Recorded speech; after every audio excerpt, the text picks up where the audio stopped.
In this video I'm going to go over some of the animation tools in 3ds Max. So this is an introduction to animation basics in 3ds Max. Okay, so to start out we're going to go up to the Customize tool up here on the main toolbar and just make sure that your unit setup is the same as mine so you can follow along. Okay, so I'm using feet and inches. So I've got default units set to feet and just 1/4 inches at the end, and I'm going to click OK. You could also double check under System Unit Setup that you're set to inches as well. So I'm going to click OK, and I'm going to create a box in the perspective view. So we're going to use Select and Move, Select and Rotate, and Select and Scale for this. So up here we're at the Create panel, and under Geometry we're going to click on Box, and we're just going to left click to drag, let go, and drag up to create a box. Okay, so here you could punch in 2 by 2 by 2. Segments can just be 1, 1, and 1. And I'm going to make sure the box is centered. So I'm going to use Select and Move, but I'm going to right click on Select and Move and set X, Y, and Z to 0. So you could punch in 0, or you can right click on the arrow spinners here. So if you right click, it resets them to 0. So I'm just going to work in the front view for this. So you could choose the front view here, or if you're in perspective you could hit F. It's the keyboard shortcut for the front view. And at the very bottom right corner I'm going to click on Maximize Viewport, and we're just going to work in the front view for this today. Okay, so up here it should say front, and where it says realistic you can switch that by clicking on it. Just change it to shaded. And I'm going to zoom in a bit, and we're going to do some basic animation with this box just to go over the timeline.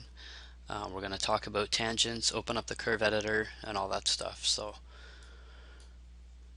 down here we're going to look at the timeline. This is the timeline. It looks like a ruler. If you click on and drag this playhead, you can scrub the timeline. So when I say scrub the timeline, I'm talking about grabbing this playhead by holding the left mouse button on it and dragging it across with the mouse. You can also step forward with the arrows at the end of this playhead. So I could nudge this forward to the next frame or back.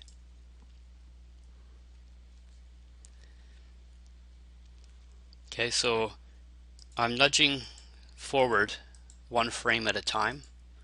So down here you'll see each frame is marked out, and there's different ways you can expand or extend this. So I'll show the keyboard shortcuts. So if you hold Control, Alt, and your left mouse button, you can drag and extend the beginning of the timeline. So if you hold Control, Alt, and your right mouse button, you can expand the end of the timeline. So holding Control, Alt, and your middle mouse button just slides the timeline back and forth. It doesn't extend it.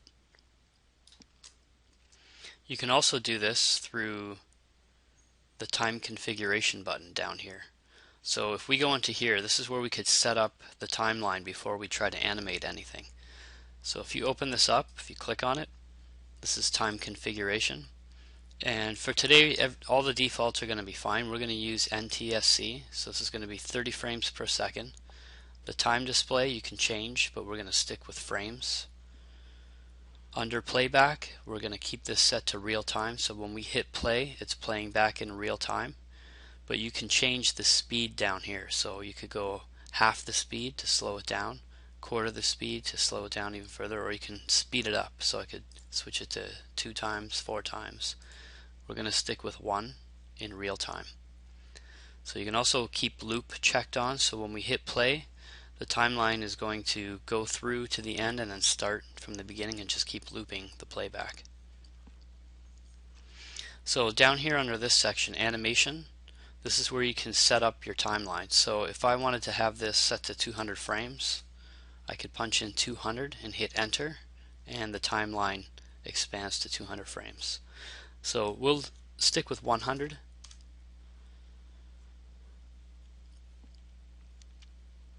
And down here under key steps, just make sure use trackbar is checked on, and then we're going to click OK.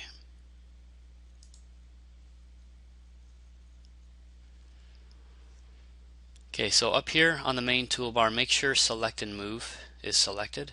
You can click on your box, and we're just going to set some basic keys here. So I'll start from frame 0, and we're going to have a look at these buttons down here. So we're going to look at set keys, and we're going to use that with auto key or set key turned on. Okay, so we'll do this backwards. We'll start with set key. So I'm going to turn on the set key button, and you're going to see that my viewport is outlined with red, telling me that the animation is active. Okay, so if I hit the big key button, the set key button, it's going to set keys at frame 0. So if I move to frame 10, I can go up here and I can grab the box and move it along the x-axis. So to do that, I'm making sure the mouse is over the x-axis only. It's not between x and y, and it's not on the y, it's on the x-axis. So at frame 10, I'm going to set another key. So you can see down here it sets keys. And if I scrub back, it animates the box moving from frame 0 to frame 10. So over here, we're going to look at the playback tools. So you could just hover over them to see what each one does. It's just regular play, go to start, previous frame, play, next frame, go to end. Okay, so if I click go to end, it goes to the end of the timeline, so I can go back to the start. If I click next frame, it just advances one frame. So if you hit play, it's going to play the animation. And it's just going to loop back because we kept the loop setting checked in time configuration. Okay, so I'm going to stop this by turning that off. I'll go back to the start, and I'm going to delete these keys, and I'm going to try this again with auto key to see what the difference is. So I'm going to select both keys. To do this, I'm clicking on the timeline with my left mouse button, and I'm dragging across to create that selection marquee. So when both keys are selected, they'll turn white, and you can hit delete, or you can right click and choose delete selected keys, and it deletes them. Okay, so just to quickly demonstrate again, I'm going to click set key. If I go to frame 10 and move the box, notice how there's no key created yet until I hit the set key button, and then it's animated. So if I go to frame 10 and move the box, if I scrub the animation, it jumps back. Okay, so I'm going to delete this key again, go back to frame 0, and this time I'm going to turn on auto key. Okay, so auto key is going to automatically set keys. So when this is on, it's recording each movement, and it's going to set a key on the timeline. And I could set a key from frame 0, but if I go to frame 10 and I move this in the x-axis, it's going to automatically set a key at frame 0 for me, and then it automatically places a key at frame 10. So now it's blending the animation from frame 0 to 10. So if I went to frame 20 and moved it up,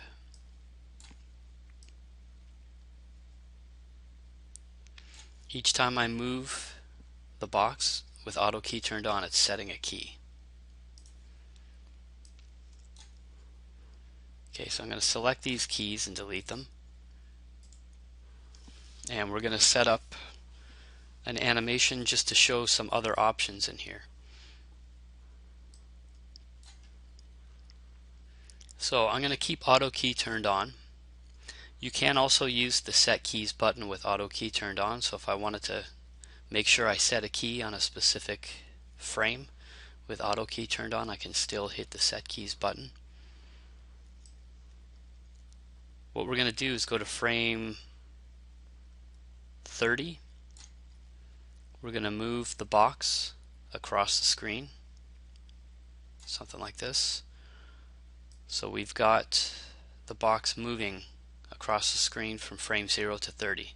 So I'm going to jump back to the middle at frame 15, and we're going to right click on the box, and we're going to go into Object Properties, and in Object Properties under Display Properties you're going to see in the middle here Trajectory. So if you turn on Trajectory, make sure this is checked on and click OK. Now you're going to see a trajectory line showing the path of the object in its animation. Okay, so while we're at frame 15, if you move the box up, we still have auto key turned on.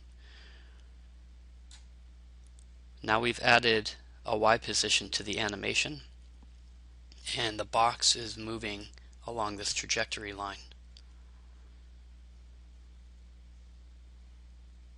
Okay, so if yours looks different, chances are you have your tangents set to something different here. So I'm going to do this whole thing again. I'm going to select these keys. I'm going to hit delete selected.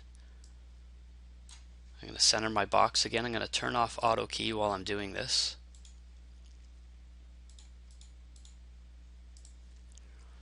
And this time we'll have a quick look at these default tangents right here. So beside auto key and set key at the bottom right there, you're going to see this is the tangents button. If you hold your left mouse button down, you can choose different tangents. So it starts with smooth, and then there's different ones down here that we're going to explore through the curve editor, like step, slow, and fast. We just want to start with the very bottom one, which is auto tangents.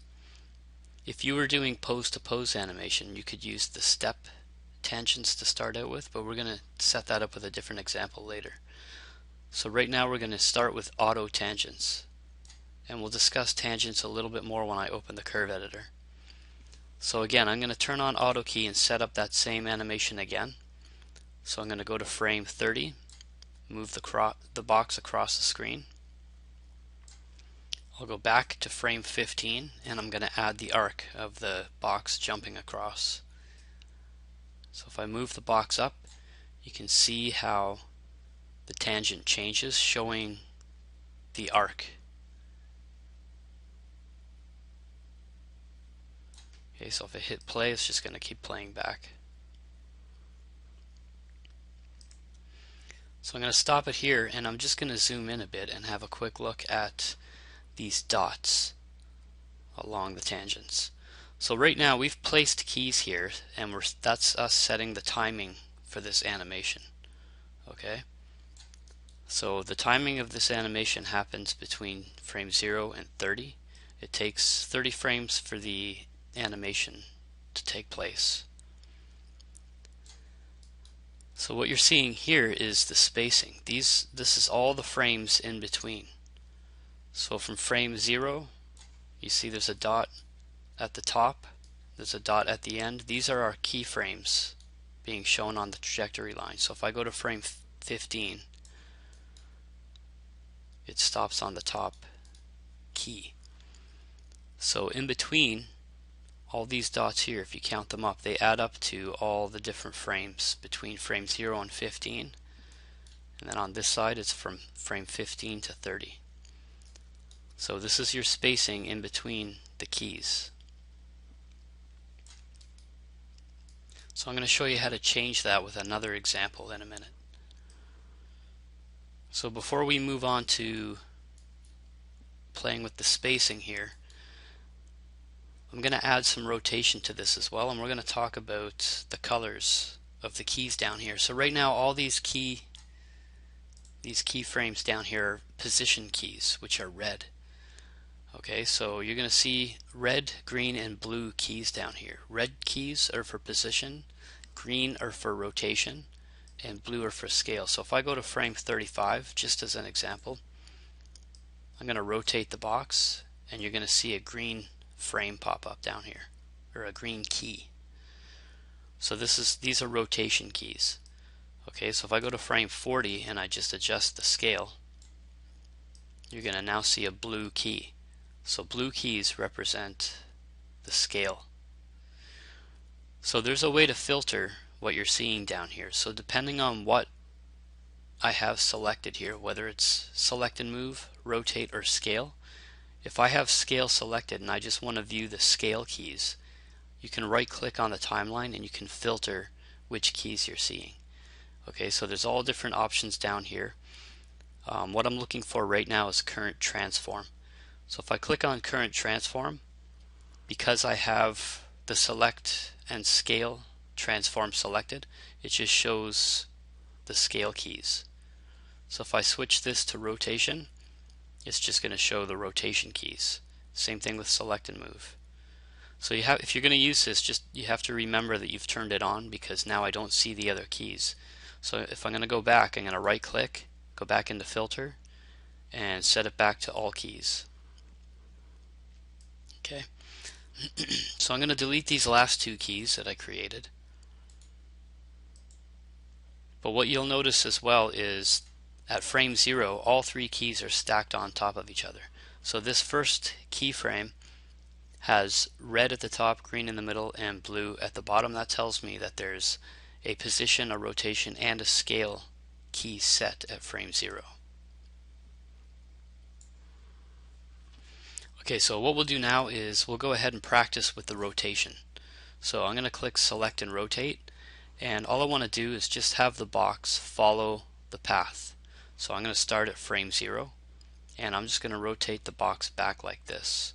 So I want the bottom of the box to slide along the top as if this was a mountain that it's moving over, or a hill. Okay, so I'm going to start out with the box rotated so that the bottom lines up with my path. This is where the trajectory comes in handy, so I can see the path of motion and I can line up my rotations with it. So I'm going to go to frame 15. I'm just going to start by adjusting the rotation at each key position, and then I can go back and do the in-betweens afterwards. Okay, so I'm going to rotate the box so that it's straight. So if you know at the top here you want this to be perfectly aligned, you can always right click on select and rotate, and you can set your Y position back to 0. As long as you have auto key turned on, it's going to record all of this. Okay, so now it starts on an angle facing the curve. It straightens out at the top, and then I'll go to frame 30 and I'll just have it rotate around again.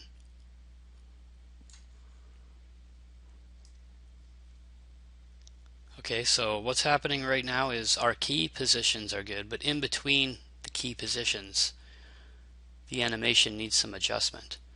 So I'm going to go about halfway between each key, and I'm going to adjust the rotation like this. Okay, so I want this to start curving down, and then somewhere around here I want this to straighten back out.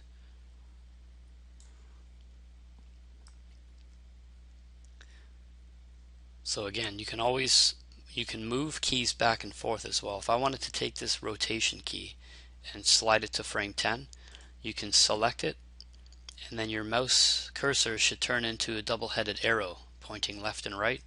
If you hold your left mouse button down, you can drag keys over. So I could drag that key to frame 10. And because it's just a rotation key, it's green, it doesn't affect the position. So now I've got this box sliding over the hill, or the trajectory line. And that's good for the first example. So I'm going to save this file. So I'm going up to the 3ds Max icon button at the top left. I'm going to go save as. I'm going to choose somewhere to save this. So you should be saving things into a project folder that you have set up. So I'm going to make a new one here.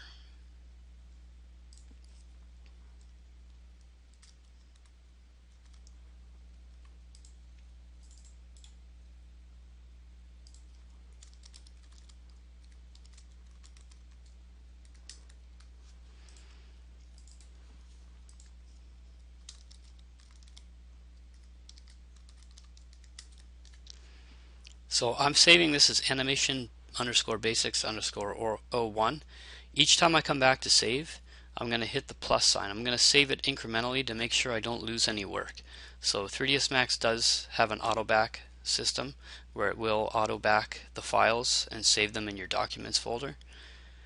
But I want to make sure I save this incrementally myself so that I can always step back if I make a mistake that I can't get out of, or if something crashes or corrupts for some reason, or your computer shuts down, you can always go back to your last save. So remember to save often. I'm going to hit the plus the next time I come in here. So if I save this now, it saves it as 01, but if I go back and hit save as and hit the plus, it's going to save it as 02. So it'll just keep doing that each time you hit the plus. So down the road when you're done with the project, you could always delete the oldest files and just keep a backup of your most recent ones.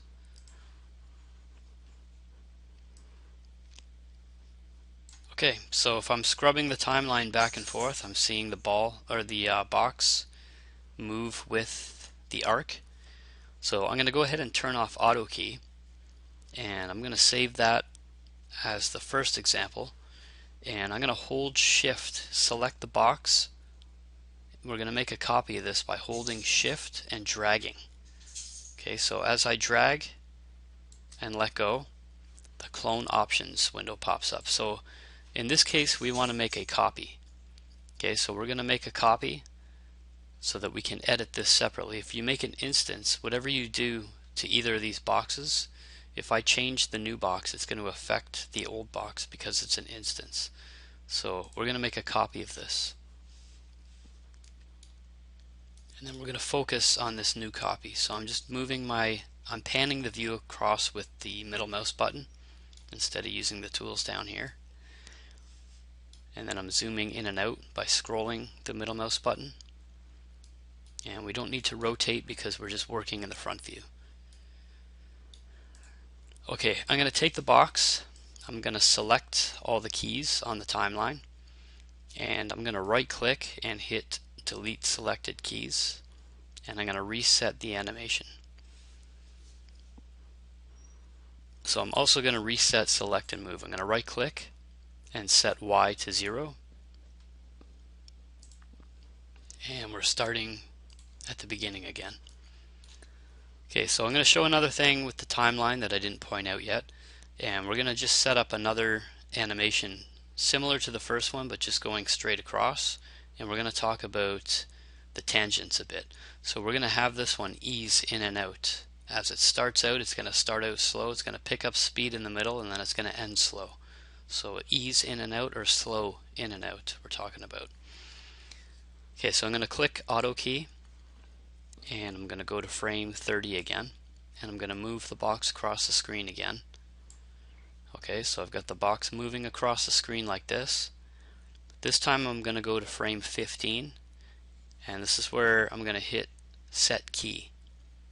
Okay, so I'm not turning on set keys down here. I'm hitting the set key button just to place a key in the middle. Anytime you use this, it's going to create a key for each position. So the position, the rotation, and the scale.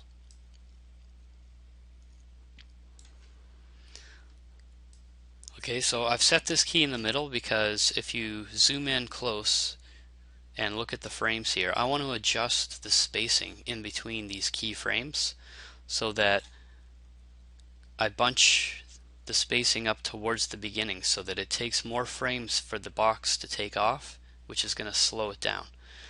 So the more frames it takes for the box to move in the beginning, the slower it's going to move, and then the more spaced out the keys are towards the center, the faster the box is going to get to the middle. Okay, so rather than putting in a whole bunch of keys in here and manually adjusting, I'm going to show how to use the curve editor to change the spacing in between these three keys. So before I do, I'm going to select all the keys, and on mine you'll notice that I have range selection turned on down here.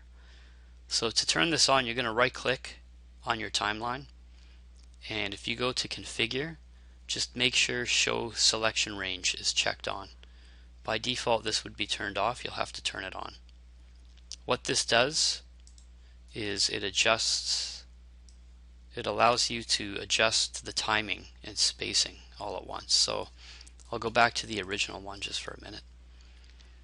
So if I play this back and I decide it's too slow or too fast, I can grab all these keys on the timeline and I can use the select range at the bottom. So if I drag these out to frame 60, it's going to space this out further and slow down the entire animation. Okay, so I can take those and push them back to 30. So you can also do this between individual keys. So if I wanted just the end keys to change the timing, I could just select specific keys and scale them together. Okay, so I'm going to hit undo and I'm going to move over to this box again.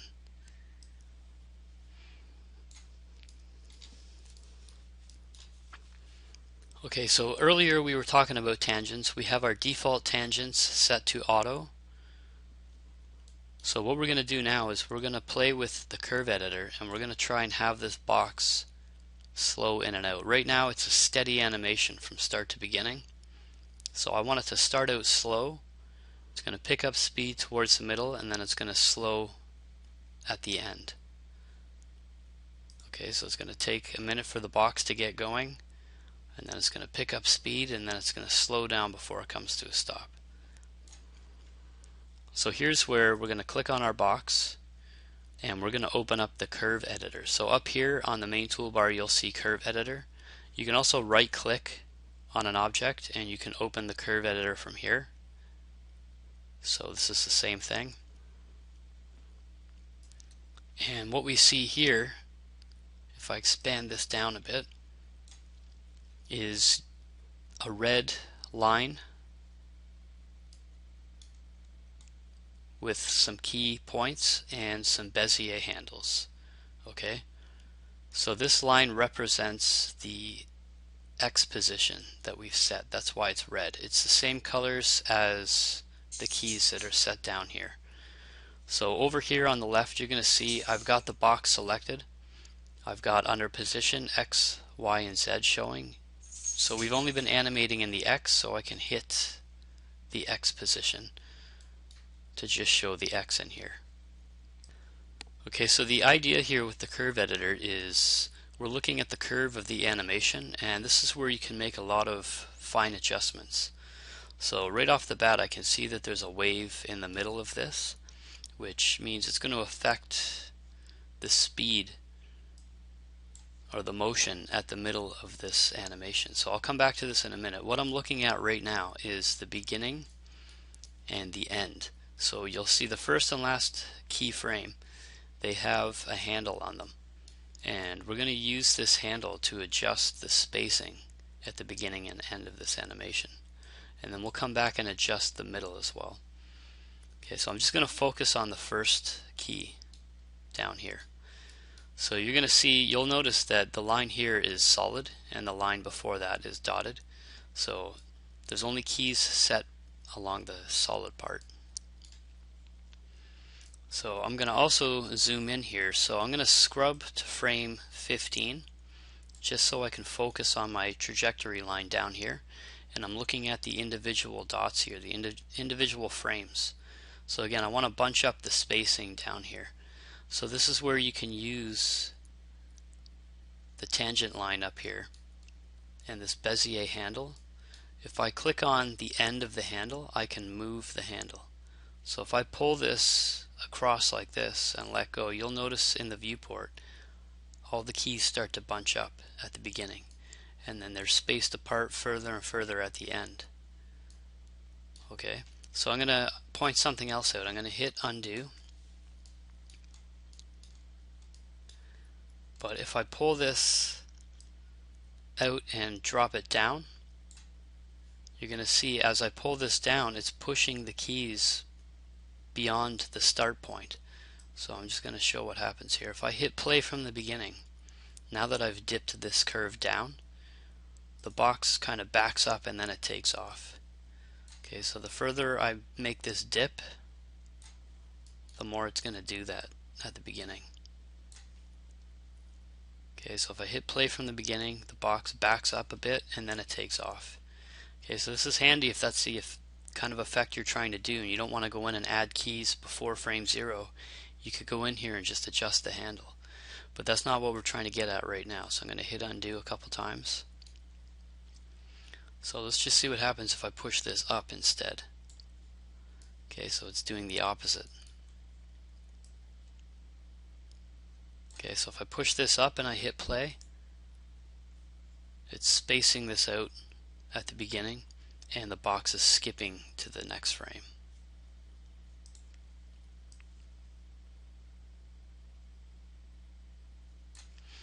Okay, so I'm going to hit undo. So what we want to do here to get the effect we're after with the ease in and out is we just want to pull this handle towards the middle until we have enough frames bunched up towards the beginning and spaced out towards the center that the box takes off slow and then speeds up in the middle. So one thing you can do up here on move keys, you'll notice if you hold your mouse button down, you can constrain the position from left to right or up and down. So let's go ahead and constrain it to left and right just to make this easier. Okay, so if you're wondering how I'm moving around like this in the curve editor, it's the same as the viewports. So instead of using the tools up here, I'm holding my mouse button down to pan and scrolling in and out.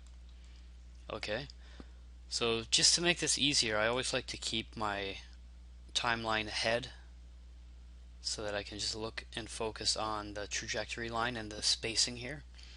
So I'm going to go ahead and grab the handle from the first frame and pull it forward like this. Okay, so it bunches up at the beginning, so you can pull this almost to pretty much right to the middle where the middle keyframe is set at frame 15, and you should have a good curve going on from there and you should have good spacing. So now if I was to hit play, it starts slow and then it takes off. Okay, so what I want to do now is, we've only got 30 frames here, so it's kind of hard to tell in the example just how slow this is going. So I'm going to grab all these keys down here and use my select range, and I'm going to space them out to 80. Okay, so this will give us a pretty good idea of what's happening.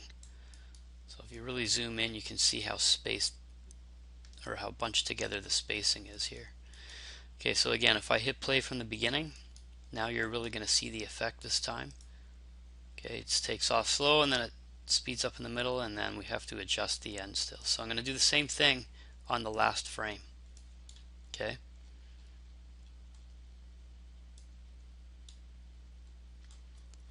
So I'm going to zoom in here and I'm just going to grab my handle. I've got my constraints on, so I'm not worried about moving it up and down.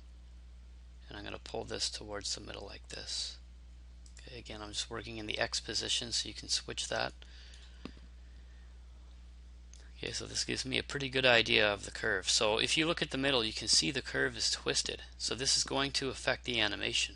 This should be nice and smooth between these keys. So let's see what's happening if I hit play. Okay, I'll go back. We'll hit play, takes off smooth, and then it kind of stutters in the middle. Okay, so this little stutter step in the middle, this is happening because of the angle of the curve in the center. So to fix that, you could grab your key at frame, what was frame 15 and now is frame 40. You can move this, rotate this around. Notice how when I move this back and forth, it adjusts the handles. Okay, so I'm going to hit undo. This time I'm going to switch. I'm going to hold the mouse button down and switch this back to select and move in all directions. And I'm going to push this around, and you can see how this dips down here at the bottom. We don't want that, so I'm going to push this back up as well. So we're just trying to keep the center part straight and even between the top and bottom.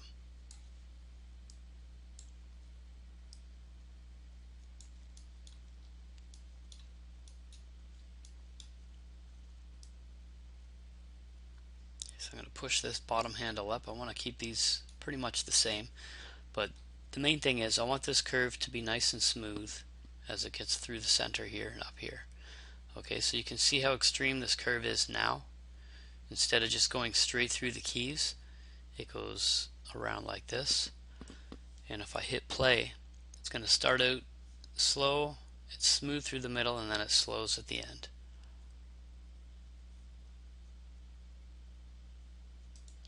Okay, so I'm going to save this, and I'm just going to point out a few things here while we're in here. If I grab all the keys on the timeline, you'll see in the curve editor that they're all selected. Okay, so when we first started the animation out, we had our tangents set to auto. If the tangents were not set to auto, if we had used step, these would look different when we open it up. So if we wanted to get them set to tangent or to auto, you can always go up here in the curve editor and set them to auto up here. So if I click on auto up here, it'll just snap it back to the way it was before we did any adjustments. Okay, so this is what it looked like before. So I'll just go through each one and we'll have a look at what happens. So if I set the tangents to fast, you can see how it changes them all. Slow changes them in the opposite curve. Okay, so setting the tangents to fast would attempt to speed up the animation, but we have too many keys selected right now for that to work. So we're gonna look at that again afterwards. But what I want to look at here is actually stepped. If you set the tangents to stepped, you can see the lines here go straight across, straight up, straight across, straight up. So it's just stepping from key to key. So if I hit play now, it actually just steps to each position. So there's no in-betweens happening. Okay, so the other one is linear. If I set this to linear, this is where it goes straight across. This is a constant motion now. Okay, so the spacing is spaced apart equally between each frame. So all the frames are spaced out equally if you set it to linear. And then if you set it to smooth, it just tries to automatically smooth out the animation. So I'm going to hit stop. Make sure everything is selected. Hit smooth, and it'll try to automatically smooth it out. Okay, so I'm going to hit undo before we were stepped, just to show the example. And then set them to smooth. So right now smooth is pretty much doing the same thing as linear because we don't have any other motion going on. It's just going straight across. So we'll have to show that again with a different example. But for now I'm going to go back. I'm actually going to open this back up. So I'm just going to go back up to open recent because I saved it right before I did that. And we'll just open it back up. Okay, so we're back to, if I open the curve editor again, our final animation that was tweaked. Okay, so this is where we've pulled the handles out to have it ease in and out. Okay, so again I'm going to grab these and I'm just going to condense this down. So I'm going to move these keys back.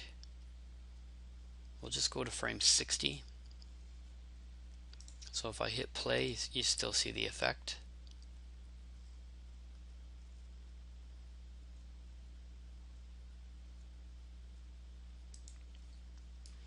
And we're going to try one more example. So again, I'm going to save this.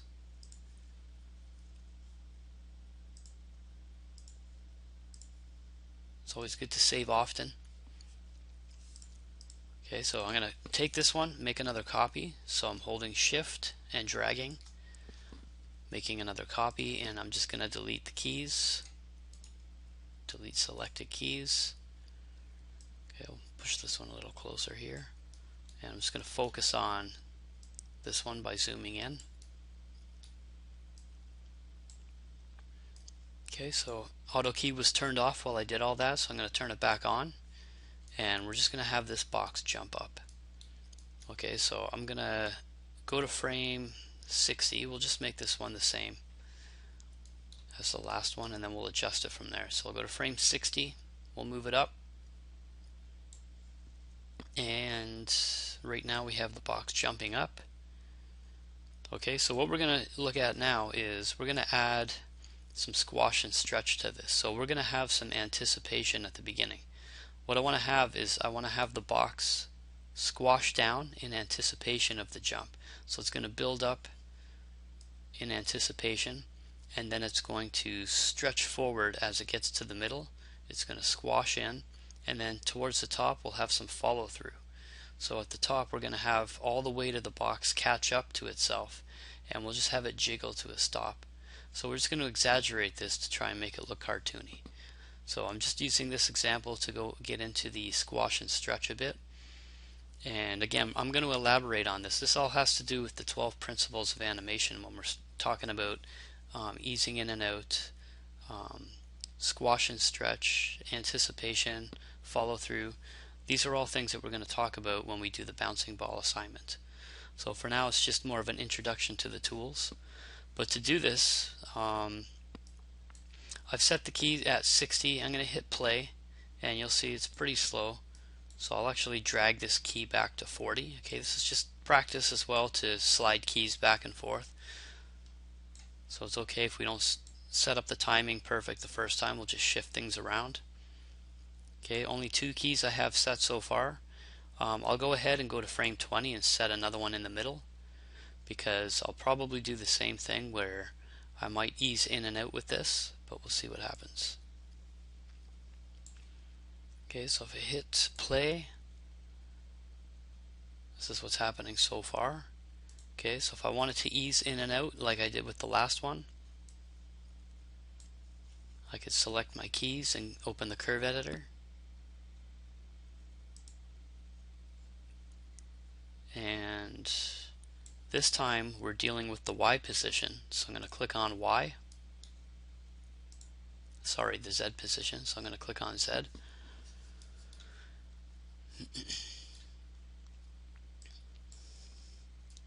And I'm just going to do the same thing here. I'm going to grab these keys, I'll constrain the movement to left and right, and I'm just going to pull these towards the middle.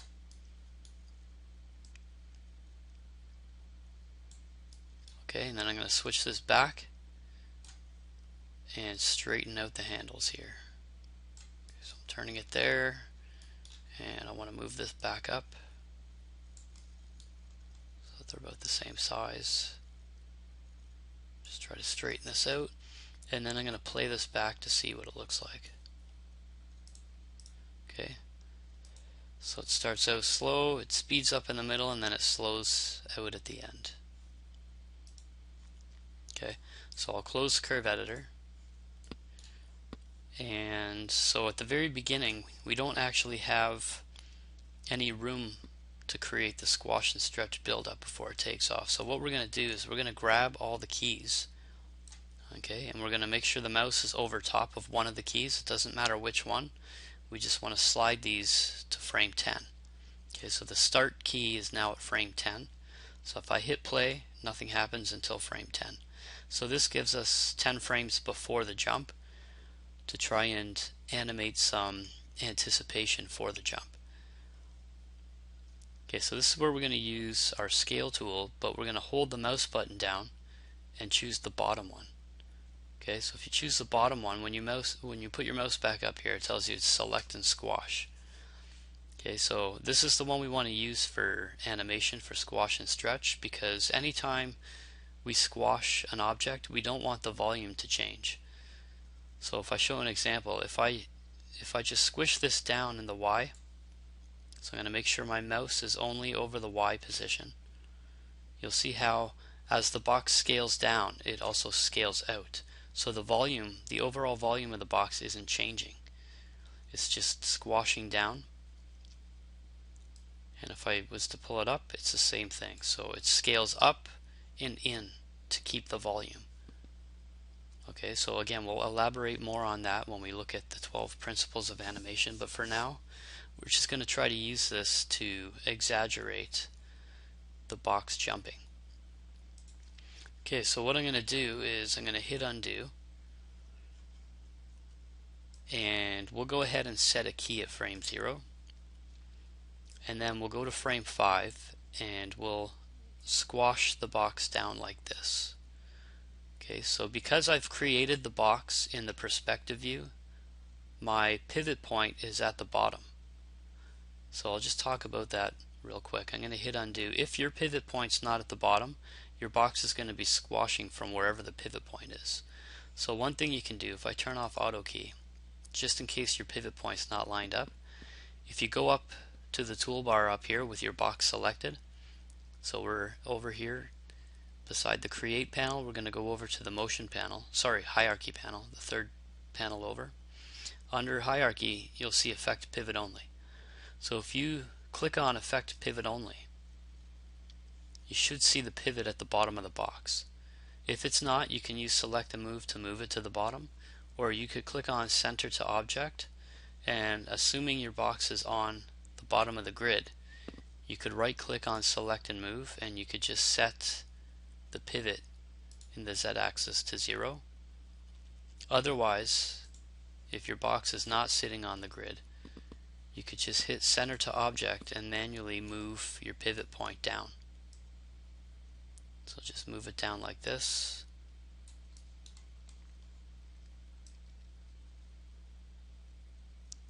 So that the x-axis runs along the bottom of the box. Okay, so that's close enough for this. This is going to work. So now if I go back to my select and squash and I turn auto key back on, I can squash the box down and it's going to stay on the ground as I do this. Okay, so we're going to exaggerate this. We're just going to push this so that we can really see the effect. So now as I approach frame 5, the box squashes down, and when I get back to frame 10, I want the box to come back towards its original size. Doesn't have to be exact, but close, because as we get to the middle, it's going to stretch out towards the end. Okay, so we have the box squashing down. It's anticipating the jump. As we get to frame 10, it's going to return back towards its original shape, and then it should take off from that point.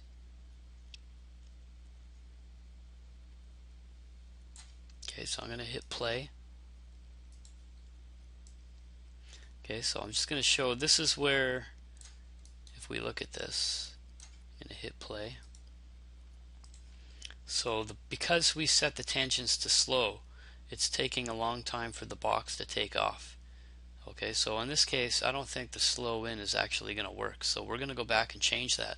So this is an opportunity for me to show you how to change something after you've set it. So I'm going to grab frame 10 and I'm going to open the curve editor again. And I just want to set that selected tangent back to auto. So I'm going to set it back to auto, and you'll see down here this is the tangent we're looking at. So just to clear that up, I'll click on the Z again. So it's set it back to auto, so the handle is returned back towards the beginning. Okay, so I'm going to hit play and see what happens. Okay, so that's a little bit better. So the box is squashing down, and then as it gets to frame 10, it takes off in the jump.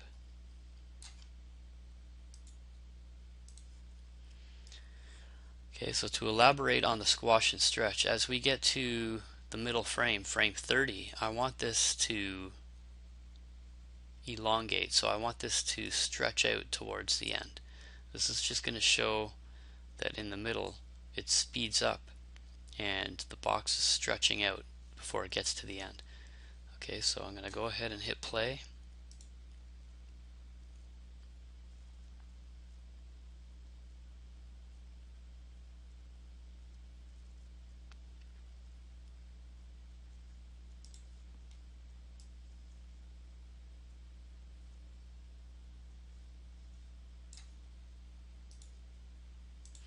Okay, so here's where we can adjust some of the timing as well. So I'm going to start playing with the timing here. If I hit play, in the beginning it squashes down, but then when it takes off, it's taking a little too long to get to the center. I want it to take off a little bit quicker. Okay, so here's where I'm just going to grab the two keys in the middle and shift them back a bit so that it speeds it up. Okay, so now when I hit play, It squashes down and then it jumps immediately as it gets to frame 10. So squashes down, returns to its size, original size at frame 10, and then it begins the jump.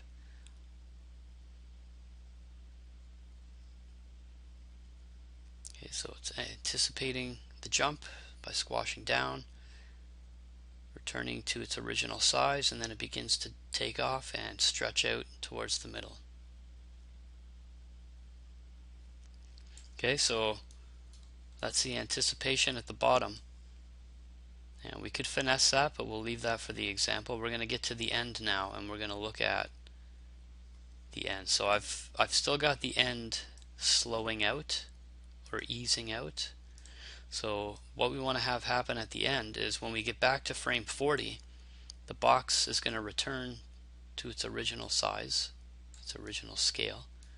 So one thing you can do to return the box back to its original scale or volume, well, the volume doesn't change, the original scale, is right click on select and squash, and here you'll see the absolute local values here.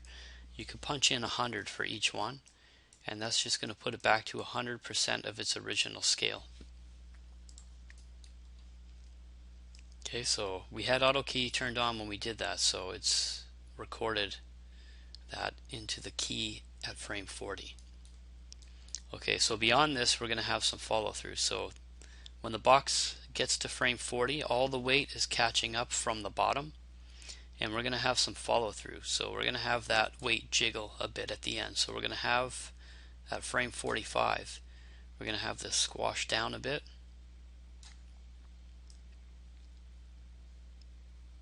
and then we'll go to frame 50 and we'll have this return. And then we'll go a couple frames later, 53, we'll have it squash down a little less, and then we'll have it return to its original size again. So I'm going to use the values here, and I'm going to play through that and see how it looks. So I might have to adjust the timing.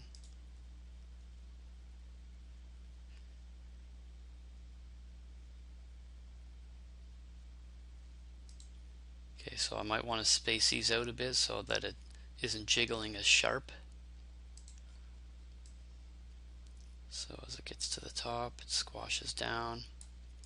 We'll just start spacing these out a bit and try to get this to look a little more natural.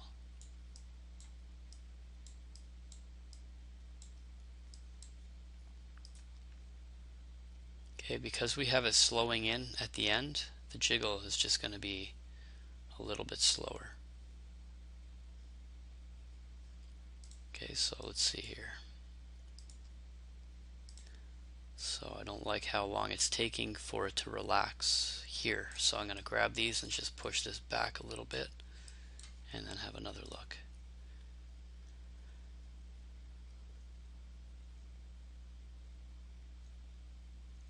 Okay, so this is a huge part of animation. It's all in the timing and spacing. You're constantly going to be going through here and shifting things back and forth.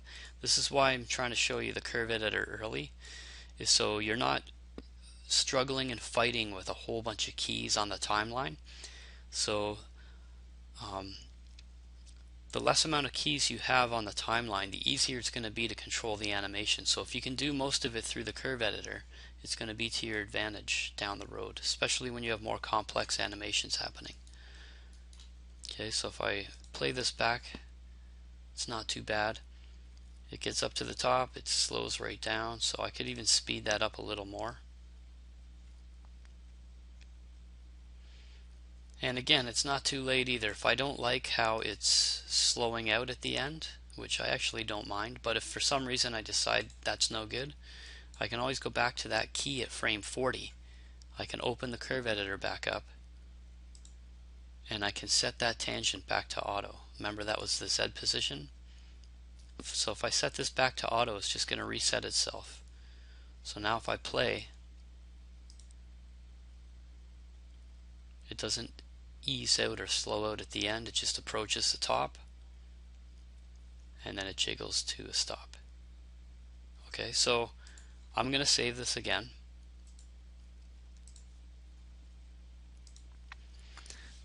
So we've got these three examples that we did in class. I'm going to have the labels set up for this. So I'm going to hit G to turn off the grid. I'm going to turn off auto key, and we're just going to label this, and we'll create the animation preview. Okay, so what we're going to do is, we're still in the front view. We're going to go up to the create panel, and we're going to go over to shapes. Okay, so we were in geometry when we made the box. We're going to move over to shapes, and we're going to use the text tool. So we're going to create some text. So down here under parameters, you can see you can change the font. We'll just leave it with Arial. The size will change afterwards. Under text, we're going to go ahead and type in, for the first one, introduction, keyframes, and trajectories.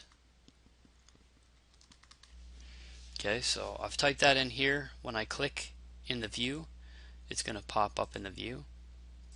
Okay, so if you reposition it, you can go back into the parameters. So if you click off and click on the text, you'll have to go into the modify panel. So if you go into the modify panel, we can modify the text. Okay, so as long as it's selected, you go to the modify panel, and here we can still change everything. So I'll change the size. So I just want this to fit over top of our first example. Okay, something like this. You can change the color if you click on the color beside the text up here. Okay, so you can choose whatever color. And if I zoom in, I'll just make sure I spelled it right. And if I hold shift and drag, I can make a copy. Okay, so I'm going to make a copy. I'm going to change this color so it's a bit lighter. Easier to read. So I'll click on the next one, and we'll name this one Curve Editor.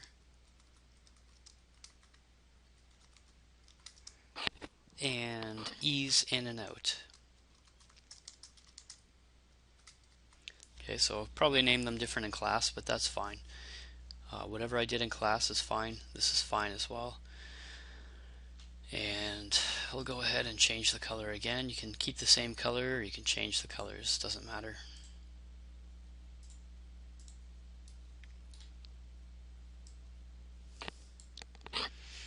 And then for the last one, I'll go ahead and copy this again.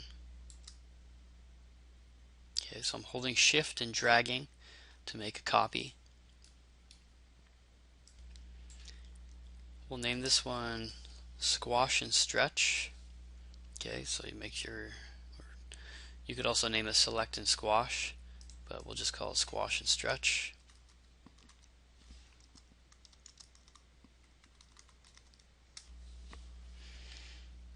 Okay, so I'm going to put this one off to the side,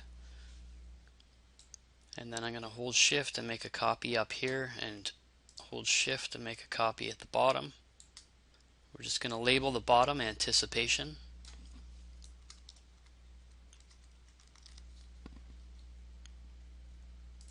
And we'll just name the top Follow Through. Again, these are to do with the 12 principles of animation, which we're going to talk about more. You'll definitely talk about that more next semester, especially when we're dealing with character animation. And again, if you want, you can go ahead and change the colors of the text, or you can leave it the same, it doesn't matter.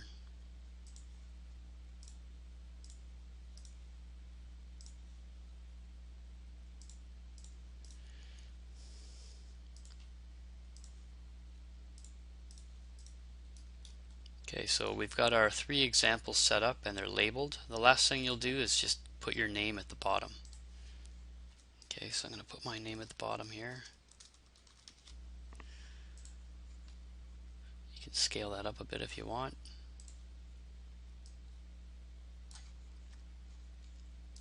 And change the color again.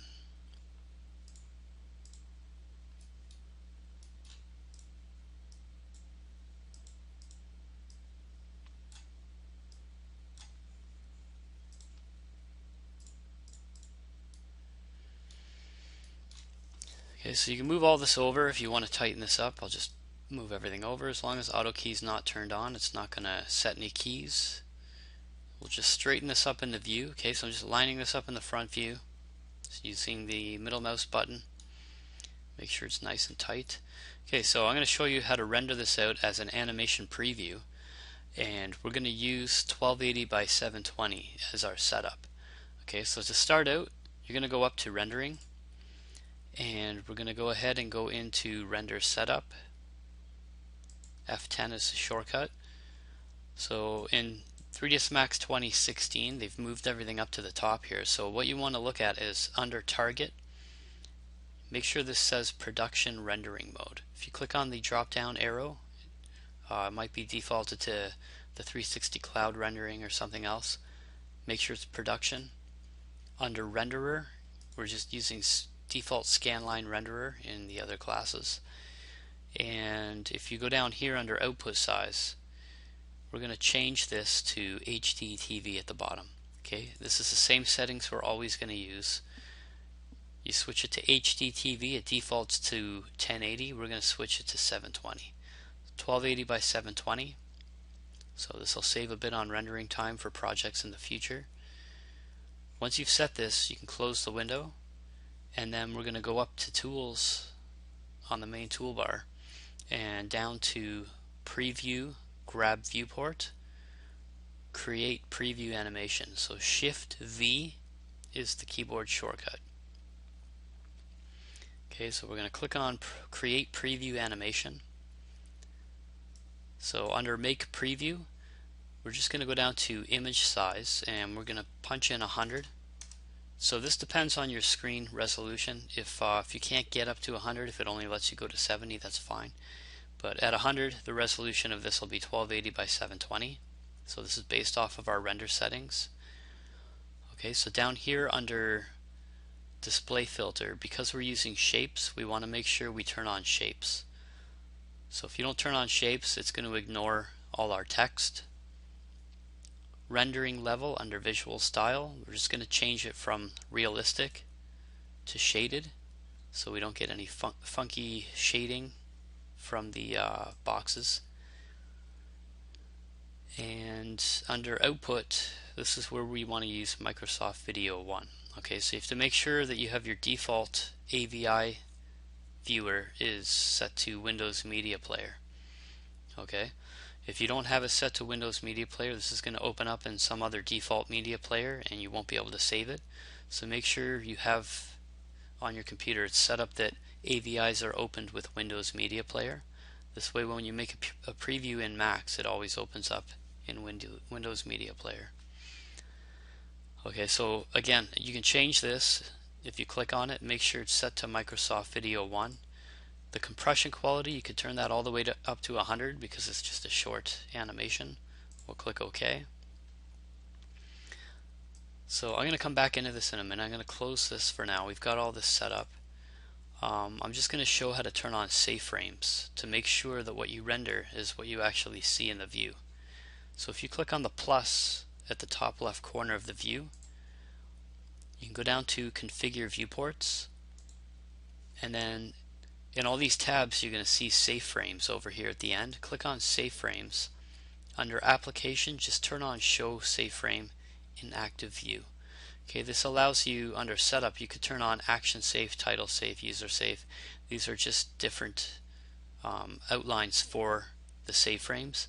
But all I'm going to do is turn on Show Safe Frame in Active View. So when I click Apply, you can see it changes the view in the background. I'm going to click OK. So now it's just showing you exactly what you're going to render.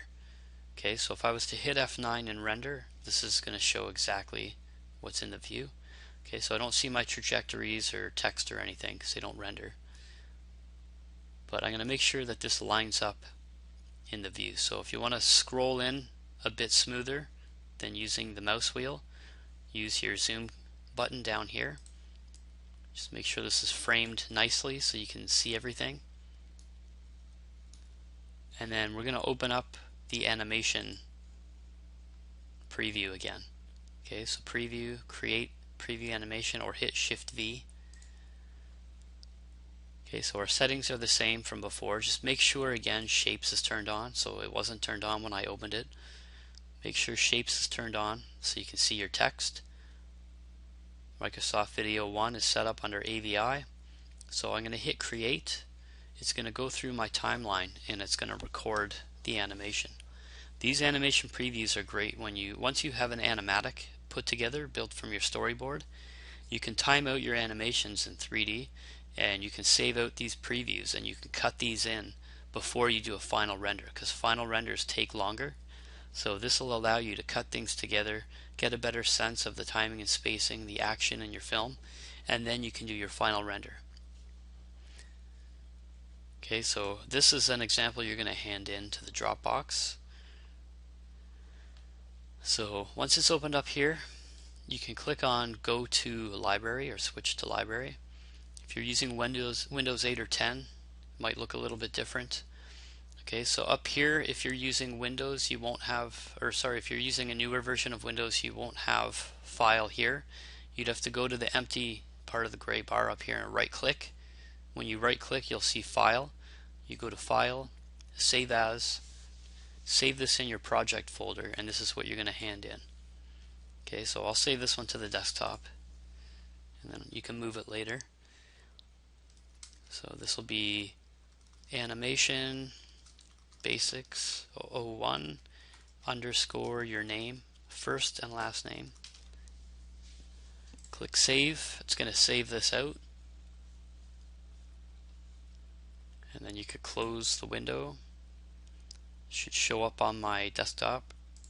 So if I open it up, it plays back nice and smooth. I can read everything and just see that you were able to follow along with the project so far.